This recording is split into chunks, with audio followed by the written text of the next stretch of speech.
Hi friends, welcome to my channel Telangana's kitchen. ఈరోజు Telangana special నాటుకోడి కర్రీని తయారు చేసుకుందామండి. నేను 1 కేజీ నాటుకోడి పుంజును తీసుకున్నాను. వీటిని శుభ్రంగా కడుక్కొని ఇలా పక్కన పెట్టుకోవాలి. ఈ నాటుకోడి అనేది కాళ్ళు సన్నవిగా ఉంటాయి.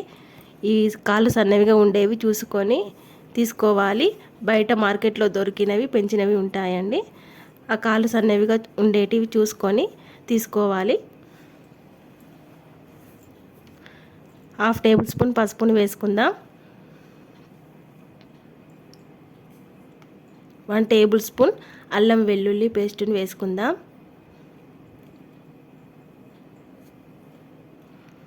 4 టేబుల్ స్పూన్ కారం వేసుకుందామండి.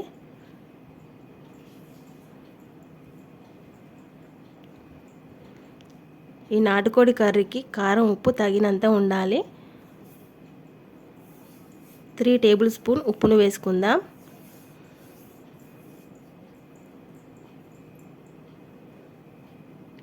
టూ టేబుల్ స్పూన్ ధనియాల పొడిని వేసుకుందాం.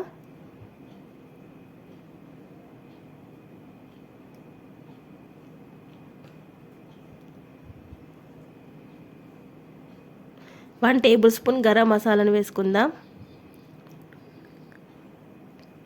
ఒక మిర్చిని వేసుకుందాం. 1/2 కప్ కొత్తిమీరని వేసుకుందాం. ఇలా వేసుకొని వీటన్నిటిని మిక్స్ చేసుకుందాం. కారం ఉప్పు మసాలాలు వాటికి పట్టే విధంగా మిక్స్ చేసుకొని పక్కన పెట్టుకుందాం. ఇప్పుడు స్టవ్ ఆన్ చేసి కుక్కర్ గిన్నె పెట్టుకొని అందులో 3 టేబుల్ స్పూన్ వరకు ఆయిల్ వేసుకుందాం.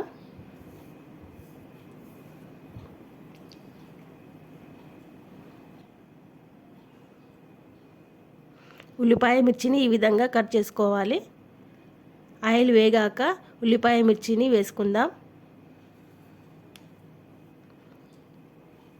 వేసుకొని 2-3 మినిట్స్ వరకు ఫ్రై చేసుకుందాం. ఇలా ఫ్రై చేసుకోవాలి. 1/2 టేబుల్ స్పూన్ పసుపును వేసుకుందాం.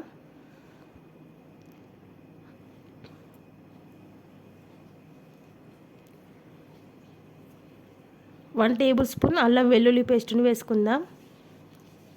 వేసుకొని 2 మినిట్స్ వరకు ఫ్రై చేసుకోవాలి. ఇలా ఫ్రై చేసుకోవాలి. ఇప్పుడు ఈ కలిపిన చికెన్ పీసెస్ను ఆయిల్లో వేసుకోవాలి.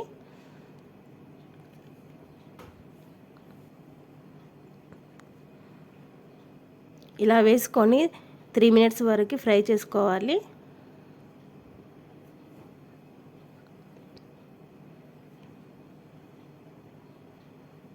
ఈ విధంగా ఫ్రై చేయాలి.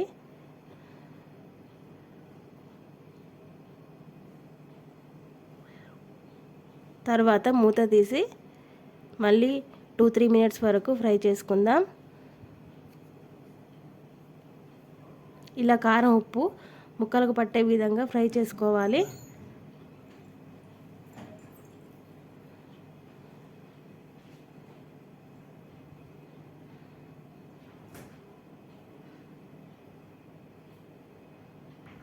మళ్ళీ మూత పెట్టుకోవాలి.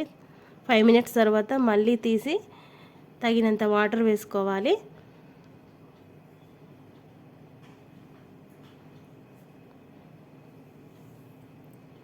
వాటర్ వేసుకొని కలుపుకోవాలి.